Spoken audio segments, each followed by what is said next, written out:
Hello, folks. How are you? Welcome back to FLA Exposure. It's probably been a month or so since we've done an episode, and it's nice to be back. Thanks for joining us, and yeah, it's great to be back. Happy New Year to everybody.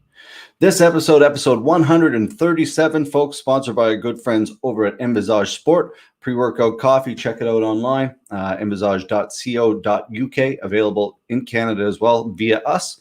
If you're interested, just get in touch. Let's get right into it, folks. Sorry for the little bit of a delay on my end, some technical issues on our end. So thanks for your patience, and thanks to our guest coming up, Mr. Wayne Jenkins. Let's get into it right with him, folks. A guy who's been involved in martial arts here for a long, long time, a black belt in judo, but also involved in the jiu-jitsu scene for a long, long time, runs a club in Cape Breton, SOB MMA, but also another judo club as well. A guy who's put kind of a lot of time into the sport, and a guy I don't know very well, which is kind of interesting. I love meeting new people especially people who've given a lot to our community and kind of given a platform for people like me to do what we do. So let's get him on and let's have a quick chat, and let's see what we can chat about. All right, Mr. Wayne Jenkins, how are you, buddy? Hey, not too bad. Thanks for having me. Yeah, of course. Thanks again for joining us. And how you been? How's things in Cape Breton? Same as they're everywhere. They're all dealing with this COVID and trying to train and keep our mental health all straight and narrow. But it's rough. It's rough. Yeah, it is rough, man. It's like we were talking off air a little bit about being in Cape Breton versus anywhere else, and you still have to kind of follow the same rules. And I feel that a little bit too. And it's weird because it's almost like if you say one thing, everyone else is like, "But we're really lucky because we're not there." And it's like, well, Yeah. is that how we're going to justify everything from now on? Well, it's every sport. Like, so my young fellow plays hockey. I have 2 or 3 kids that could be on the Canada Games team representing Nova Scotia for judo. There's no tournaments. There's nothing going on. I coach rugby. Hasn't been any rugby in over a year. I mean, our kids and our youth, I mean, they're definitely suffering as we all are, but Mm-hmm. it's hard. And hopefully with the vaccines and everything, we kind of get to some sort of normalcy and hopefully get you guys down here, get that FLA down here in Cape Breton. That's a plan of ours. That's something that Justin and I and John and I especially have spoke about. Cape Breton is a strong market, and it's one that has never really been utilized. Like, obviously Rosicky and Three Lions do a great job with boxing, but MMA is a whole different beast, and I think that we could do a really good job going down there twice a year if possible. Love to have you down here. We got quite a few good fighters, up and comers and established. I mean, Highland Invasion. I'm telling you, bring your best game. Ooh, I like that. That's a good name, man. The Highland Invasion. Ooh, I like that. How'd you get into this game of martial arts, man? Obviously, judo, like you said, that's your background for 18 years, but much more than that. How did you get into this kind of the mess we call mixed martial arts? Well, I can go back about 20 years ago. I mean, dual martial arts, different like Shotokan, karate, judo, this and that. Mm-hmm. And I started off. I took over a judo club for Charlene Oliver, who is based out of Halifax now. And I remember I was going to the local weight gym down there. There's a few guys renting out the back room. I seen these guys coming out, going in, and I seen some of their stuff. So what's going on back there? Oh, it's an MMA class. I said, yeah. And back then, you watch UFC, and that we're definitely ahead of our time. Mm-hmm.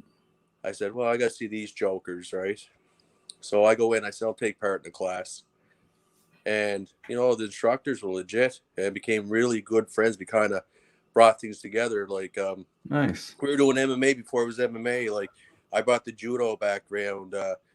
Ryan Turnbull was another instructor. He brought the wrestling background. Wayne O'Connell, Derek Sampson brought in kickboxing, taekwondo. We kind of put everything together, and whatever worked. And then start trying promoting people, get some fights before there was even amateur. You could only fight pro back then, which that's a whole other story I can tell you about one of our first pro fighters. Sure. Yeah. Go for it, man. Yeah. And we all came together, and unfortunately through life changes and things that go on, I'm left holding the bag, and I'm the sole I'm running the show, and they come down, visit, help out when they can, but they're all over now. Life changes, and sure.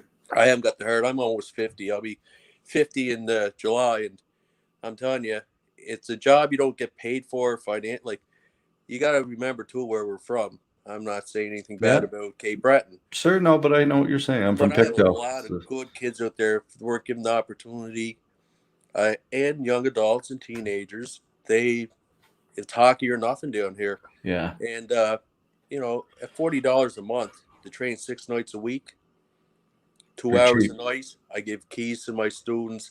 They can use the facilities. You know, when Yeah. I'm not there, they kind of go on Snap and that, say, "Oh, I'm going down training today. Who wants to come down for some rolls?" I've seen myself and a lot of the people like will buy geese for, I know, people that can't afford rash guards. Make sure they have the equipment on their back. They have the Mhm. support. I've seen teenagers that, because I worked in corrections for probably 9 years as a registered nurse as well, and Oh, wow. a lot of these kids they fall through the crack. They don't have that guidance, and you Certainly. know what? They've come back, and well, for example, the support. Like, I kind of treat the club like a family. That's Everybody, noticeable, by the way, too. oh, we're so close. If anybody's having a hard time, we're there for them. If someone misses 2 classes, everybody's where you at? Is everything okay? Yeah. But when Family, man. COVID hit, I had guys that I taught up to 15 years ago, didn't have to, paying dues, that haven't trained in 10 years to make sure our Wow. rent was paid and we were still here after the Wow. pandemic. That's And incredible. I love that. you don't realize how many lives you've influenced through this sport. Hmm. And Big time impact. Like yeah, 20 years in the sport, like the kids that have went through your programs and that kind of stuff. It's interesting because I say that all the time. The people like don't realize the impact that, like, even if you're walking on the street, you can have an impact on somebody so easily, right? And in this position, like running a club and being a black belt in judo and doing what you do, like especially in a small community, like you said, it's very important. no, for sure.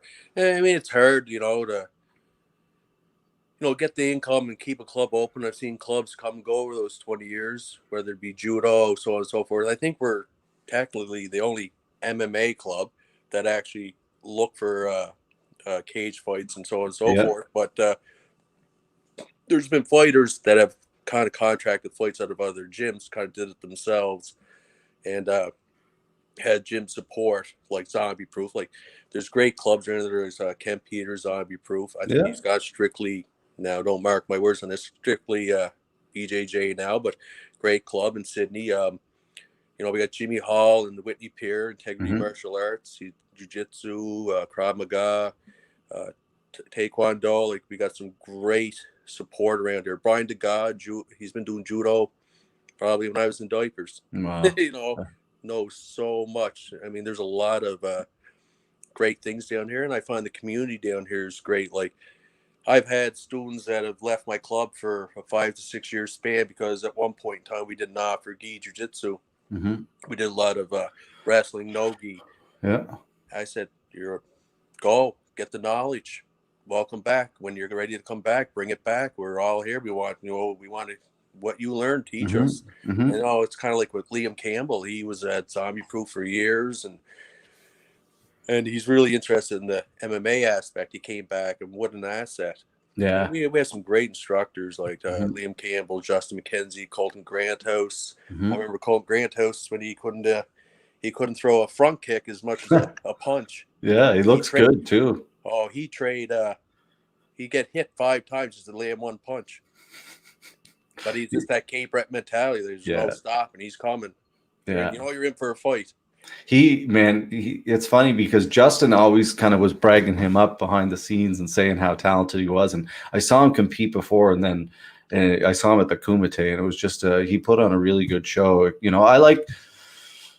I like first and foremost, I like athletes who are exciting, but second, I like athletes who are respectable and like just kind of understand the process, right? And they understood that, like, it's not a big production we're running here. It's pretty kind of, we're doing what we can, and Oh, it just, that's what we kind of need, and athletes like that who want to put it on the line, but also understand, like, oh, okay, this is about the greater good here, no, yeah. when it comes to grappling anyway.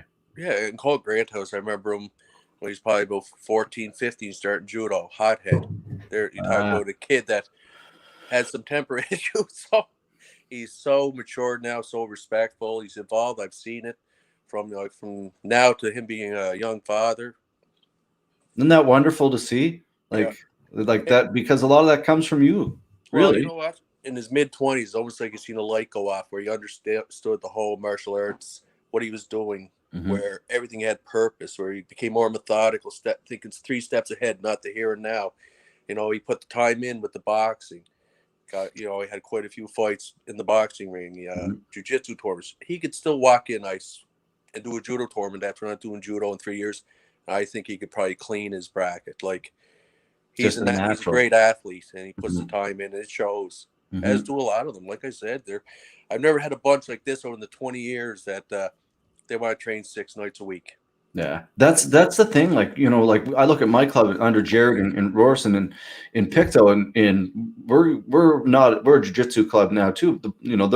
We're talking like 15 years ago when these guys were fighting MMA, right? And now we're in our 40s, and it's to get that club when you get everybody who's like in that 20 to 30 range and they're all hungry together is a special thing, and not a Oh, lot it's of so people, great. you know. I mean, You we can't may not beat be in us the as a same 16-year-old. situation. We may not be in the same situation 3 years from now. Like Yeah. I find it goes in waves. Like you have a great crew, and hopefully they stick around. But people travel for work. Things in their lives change. Sure. They just don't have the time for it anymore. And you know what? Being a small club, and you're paying your rent and that, and trying to keep the doors open. Uh, it's scary as a club, but I mean, you do affect a lot of lives. But just to be there year to year, provide that service. Hmm.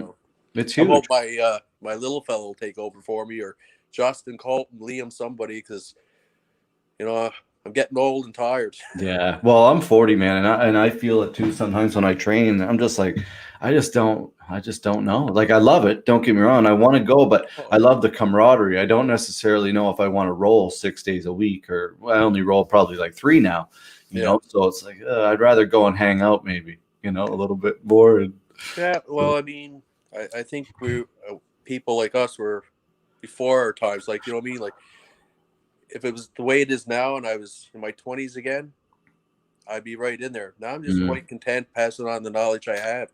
My Yeah, mind, I have the knowledge. My body, keeping up with those young guys, that's another story. it's super hard. That's for Yeah, sure. it Yeah, is. it is. Yeah, it's a lot of them. They're jamming that pre-workout, before they get in there, and they're raring to go, like big lions and Oh, jeez. hyenas, I guess we'll call them. Jeez, I take a heart attack. I'm just, Yeah.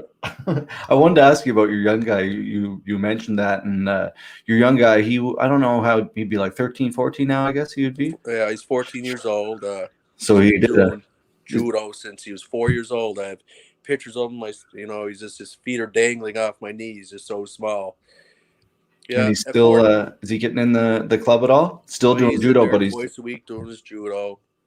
And I try to get him down for the MMA stuff because, the boys love him that. yeah.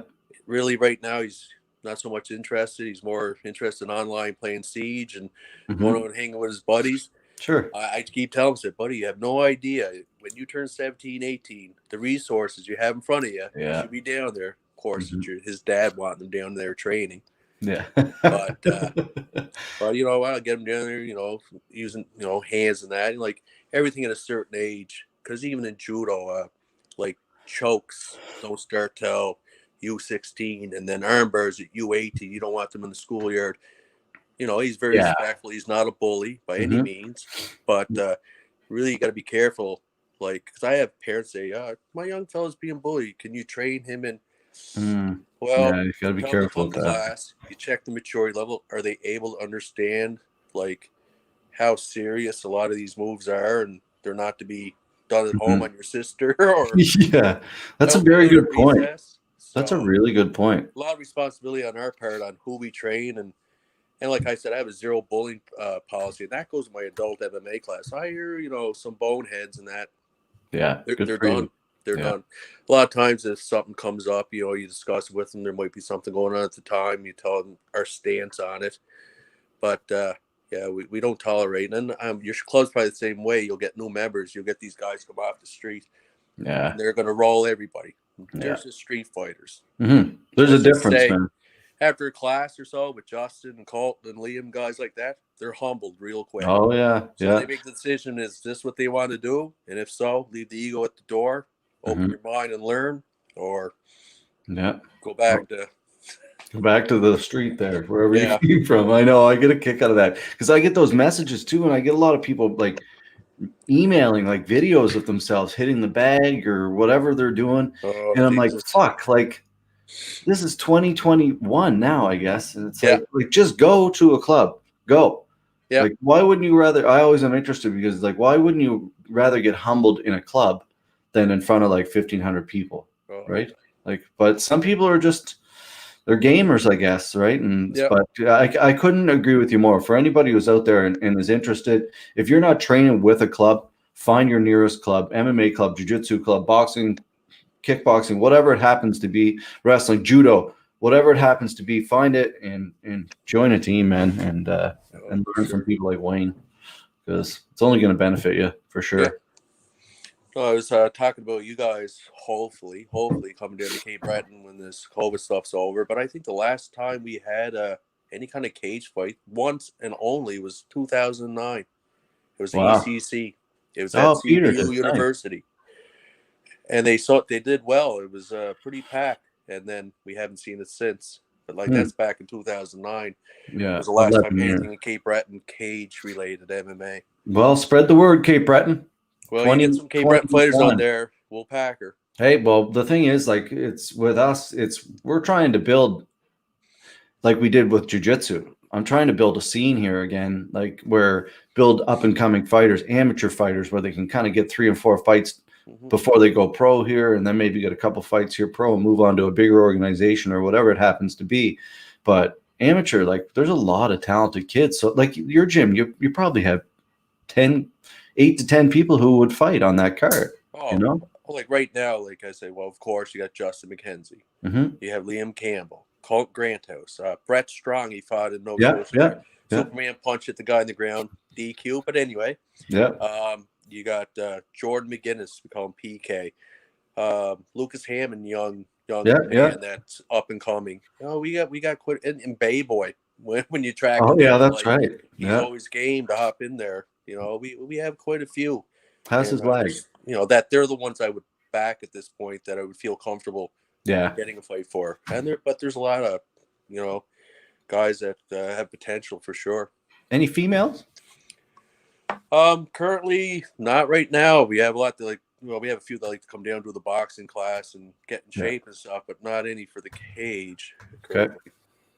We're always looking for any females that are listening out there. If anybody knows females that are looking to compete, you know, it's stay important. tuned. I have a female. I'm not going to drop her name right now, but because of the restrictions out west, she's home and training with us for the last few weeks. And there's a strong chance if the restrictions don't change her, she's with us. Oh, I think I know who you're talking about. Yeah, she messaged cage fights. Yeah. And she put on a good show because I think the boys on my club took her lately a few times doing her 50%. Yeah. Well, she's training at a super high level out there. So, you know, it's funny, man. I get a kick out of this whole sport and the levels of it, like, because you talk to people and they're like, oh, you're a black belt or whatever. And I'm like, I'm just a regular guy who does like, and to them, like, they think you're like, oh, what I thought when I was, you know, just getting into the sport, right? But then I could roll with the guy, and it could be any level, but especially another black belt from another club, and literally get smashed the entire time and not like look like I never did jiu-jitsu or grappled in my life, or a purple belt or a brown belt or a blue belt or anything. Like, it's just an amazing sport that way, where if you can't take that humble, like. You're gonna. There's also be different styles. Some complement each other. Others just, and you got to be so versatile. You know what I mean? Like, that's what I like with these young guys. It's not working standing up. They got to, you know, nobody's phenomenal at anything, but they're well at everything. Like they can hold their own and take the game wherever. So it's important a lot. You know, I'm a you know, obviously a jiu-jitsu guy. So, or in judo, jiu-jitsu, it's pretty similar. We come from kind of the same family, and you know, taking it to the floor. I'm a fan. I like good judo and MMA. I like good jiu-jitsu. So, quick couple questions, man. Like mentors for you. You know, we spoke about Brian and other people, you know, in your judo career. Who's kind of people that have been, you know, very important in not only molding you as a coach and instructor and what you've kind of given back, but also your career, you know, and gotten you to black belt? Uh, like you said, Brian Degas, wealth of knowledge. Charlene Oliver, she used to run Hashikin and reserve mines. Actually, it was a funny story. I hadn't done judo since I was 13. Then I was in my mid-20s, and a club was opening up reserve, so I brought my daughter there. She lasted a month. Here I am 20 years later. Wow, And that's I'm running the incredible. club. So, and then, Meant to be. yeah, Tommy Gordon, a well-known boxer in Florence. Like I did a lot of boxing in my teen years. I was in the military, so when I was home, you know, a little bit of boxing and that, and Hmm.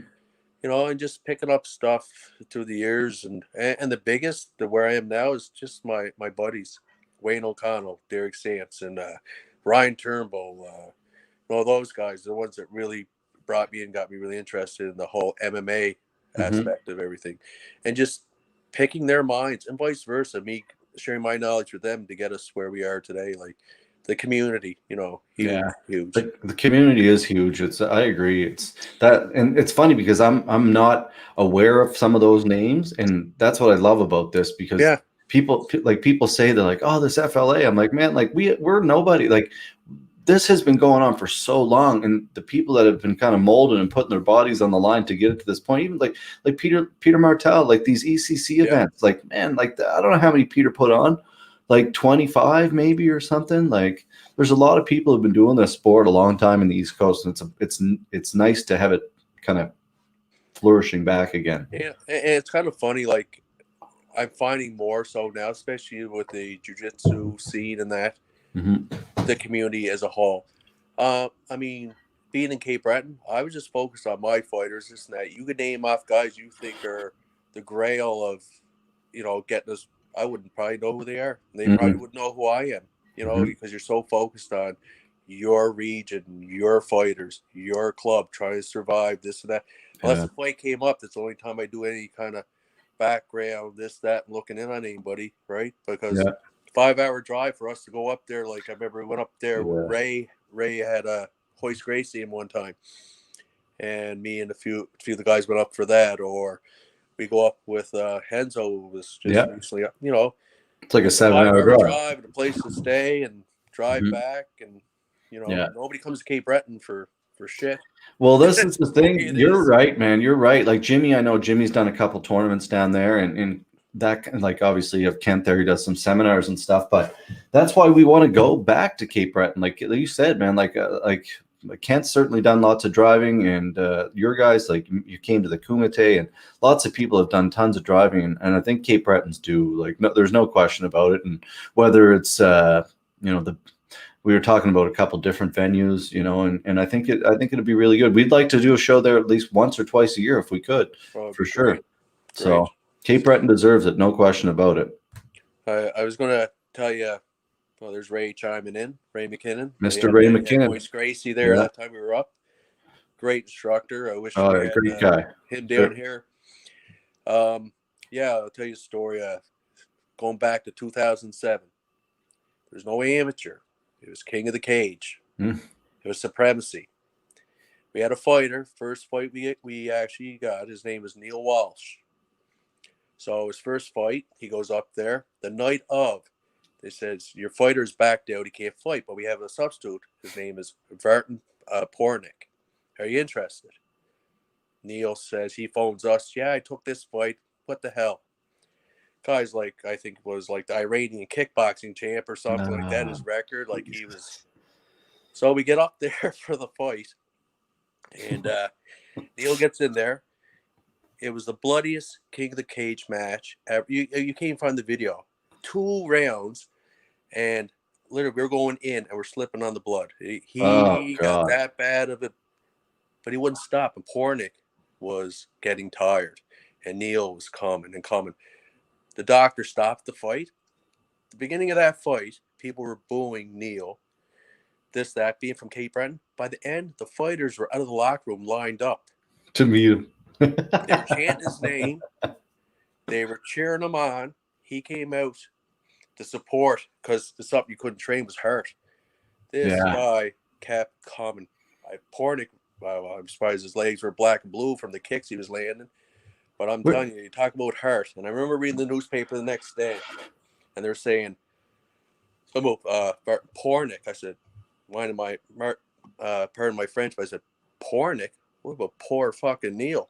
Yeah, exactly. I said, we had him. He's like the elephant man in the back seat of the truck. Don't go to sleep, buddy. We'll get you. Like, Oh shit! What a fight! But that's the only option you had was pro, and there was no amps, there's no work going up against an right into Iranian the fire. kickboxing champ. Yeah, that's the thing. Like, a lot of people kind of complain about the rules here in Nova Scotia. And I was one of them at first, but the more I looked at it, I was like, you know what? Because it's for your first 3 fights, there's no striking on the ground. Yes. So I think maybe 2 fights it could be, even one fight, but 2 fights. It's 3 fights, and then you can strike on the ground, and but it's good for jiu-jitsu. It's good for grapplers, anybody like that. But I don't know. But I don't know if it'll change, but it is good about safety, right? But if you're going to New Brunswick and you're fighting, or somewhere else, and they don't have the same rules, it's hard to make that transition. When you're fighting to end a fight, when you knock somebody down to go in for that kill and that ground and pound, like that's what happened to my student there, Brett Strong. Yeah, you got DQ'd. Fighting wrestler, Superman punch, guy was down his back, then he jumped in for the kill. It was just a little light tap. It didn't matter. That was the second warning, DQ. Yeah. That switch, that quick second, like had, and it also, the thing I don't like about it is it kind of like, it's like you said, because a lot of our sport like is muscle memory, training, and in that muscle memory, if you forget, well, don't, but if you're training for 3 fights to, take someone down and you can't strike, you can strike to the body, but I know what you're saying, man. It's a hard thing to kind of fight or flight instinct, like this is what you're trained to do, and then all of a sudden you got to put the brakes on with the adrenaline's rushing, the crowd's there. Is Brett Strong still training? I hear that guy's went AWOL. I don't know if he's got a new girlfriend or if the summer's run a little bit long, but he'll be back down. We'll get him back down. We're calling you, Brett Strong. He's a freak. Get back in the gym, buddy. We want to see you fight. Yeah, we'll get him back. Yeah, he's one of those guys that looks like he has abs without trying. Oh, I hate those people. 3 years in rugby, and good kid. Yeah, good head on his shoulders, respectful. Yeah, that's what it's about, man. Like everybody, I got to say, everybody I've dealt with from under you guys, super respectful, and I love that, man. I think it's Justin himself has been awesome, like all about helping. Liam too. That's what it's about. Like, we're a small community out here, and the more help we can get kind of to build our brand and support one another, I think is so important. So thank you for kind of spreading that vibe. No problem. So one quick, like 2, I guess, questions for you before we go. What do you think about the state of the world right now? Like, what do you think is going on? Like, I don't have any goddamn answers. I just stopped watching the news. Yeah. I watched it for 4 years because I watched a lot of American politics. I just found it entertaining with Donald Trump and that. And now whatever's going on now, people tell me, I ain't pay attention. I'm too wrapped up in, like I said, I work in healthcare. And actually, the organization I work for, I'm the regional delegate for infection control and dealing a lot of stuff with COVID. So, and then my own family stuff. So I haven't, I just know everybody's running this COVID fatigue. That's all I can call it. Yeah. Like, people are just so done with it. And, but I think the masks are going to be around for a long time to come. Everybody's worried. You got these vaccines out there, not true and tested, but they want to get them out there. What's coming down the tube, and what's the illness going to be next year? That's my concern. Like, working in healthcare and keeping the doors open and keeping the members and being here, but yet being safe while doing it, right? And having all that, the hand sanitizing, wiping the mask, and what you do anyway. But they bring in that social distancing again. Well, there goes any contact, so it's shadow boxing, I guess. Which is about as fun as not training. As do any club owner out there right now. I'm sure that's probably on their mind. Like, just Yeah. especially up in Halifax. You get try to get a half decent space up there for an affordable price, and then all of a sudden Yeah. told you can't train or have no income coming in. That's the thing, man. Like in these big cities, like, you know, I'm from Pictou, and like that's where I, you know, but Halifax Jiu-Jitsu is where I train in the city, and it's crazy, like, to think like the bigger cities, like you look at Manhattan and these big cities, like it's really bad for a lot of clubs, like big world-renowned clubs that are just shutting down. You look at the Yeah. Danaher guys; they just moved to Puerto Rico permanently. Like, it's hard to say. Like, even the rules have changed since we did that Kumite event.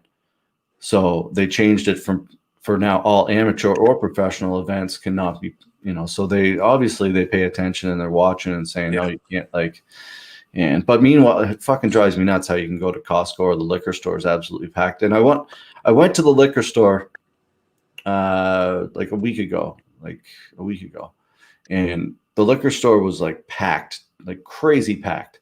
Yeah. And I just went before that. I went to a place called Vessel Meats, which is like a little small butcher. Like this girl produces or not like all kinds of meat, blah blah blah. And a young girl, kind of does her own thing. Really, really good small business. Following the rules, only one person allowed in at a time. Meanwhile, you go to the liquor store, completely packed, and I'm like, how come it's like this in here? I asked one of the employees. He's like, we've all said it, but the manager doesn't care. It's all about the money. They don't care. They won't follow the rules. So Mom and pop's shop shut down. Walmart stays open. you But got anyway, her, man. Yeah. hey, you know what? My 14-year-old asked me a question, like, because their hockey season's in question. Because even though we're doing good here in Cape Breton, it's hockey in Nova Scotia. So he said, Dad, there's 15 on each team, and you're allowed 2 parents per player.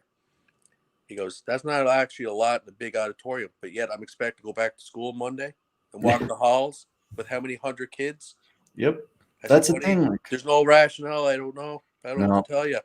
I said, you hit the nail right on the head, you know, and the rules change week to week, month to month. We're doing the best we can, you know. Mhm. I understand that, but, you know, it's frustrating, you know. Yeah. It's like I said, COVID fatigue. People are, Yeah.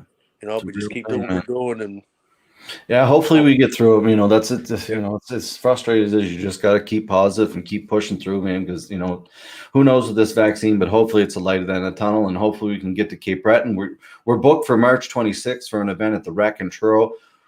Chances are that's probably not going to happen, but who knows? We're booked, and telling all the athletes that are interested that we're looking to get kind of fights for the first or second event. You know, we'd like to start them kind of get medicals, and if it's not March, it might be April, it might be May, it might be summer, who knows? But as soon as it happens, I can guarantee one thing: we're going to be doing 4 events in 2021. So if it happens every 4 weeks, it has to happen every 4 weeks. That's what we're going to do. I'll tell you this: the boys down here are SOB strong. They're training 6 days a week as if the fight's next week. Like, Nice. they're ready to go. Trust me. There you go. Awesome. Awesome. Well, before we get going, any quick advice for anybody, you know, like we've been talking about a little bit more COVID fatigue, how can they keep getting through it? For somebody working in healthcare, and, you know, training is so important, but any other advice for anybody kind of dealing with that? You know what? Just follow the rules. As frustrating as some people may find it, wear your mask. You know, social distancing in public. Hand washing is so key. Trust me, it's more important than you know. Yeah. And just be aware, you know, like, and look at the light of the tunnel. Like, I'm still playing as if we're going to get through this. I'm Mhm. not getting bogged down by this mentally, you know, even though, you know, at times it's because Sure. I'm always working with it, work Yeah. related. But I'm focusing on the big prize at the end, Mhm. and, you know, and providing a service, you know, getting those kids down there training, getting those adults down there training. You know, that's kind of what I'm focused on. And, Awesome. you know, Positive mental things, health. things you can control. Yeah. Right. Yeah. Yeah. You can't control this stuff. So Yeah. control what you can, and hopefully everything else plays out. Right. That's all we can do. Mhm. And support each other, be good to each other. Right. Yeah, that's it, man. Very well said from somebody in the community who's been doing great things for a long time, man. So keep it up. Keep representing the Cape Breton community in Nova Scotia very well. And hopefully we'll be chatting very soon about a couple of your fighters competing on FLA 2, 3, 4, and 5 Yeah. Can't wait, next man. year. Thanks a lot. Of course. No, thanks again, man. Appreciate you joining us. And there you have it, folks. Mr. Wayne Jenkins. Check them out. SOB MMA on Instagram, online. Get down there. Check them out. What's the exact address? How can they get a hold of you guys? 219 Commercial Street in Glace Bay. Good luck driving around Glace Bay. It's one-way street. Got to come around the back of the building. All right. Perfect. Yeah, we're in the dungeon. And you can get a hold of us. Like we have a SOB. It's called SOB Current on Facebook. Just add yourself there. Drop us a message. Justin runs our Instagram. Yeah. There's social media out there. You'll track us down. Look me up, Wayne Jenkins, on Facebook. Send me a message. You need any information, or you just down this way. Drop in. Perfect. That's what it's about, man. Learning from every angle. Awesome, buddy. You take care of yourself. Stay safe, and thanks for doing what you're doing on the front lines, man. And yeah, best of luck. All right, man. Thanks a lot. Okay, buddy. There you have it, folks. Wayne Jenkins.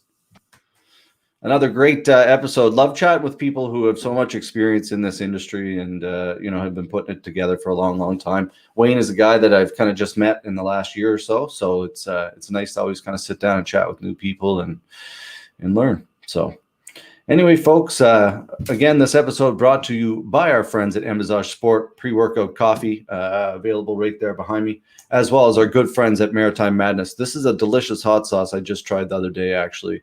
maritimemadness.com. Use the code FLA10.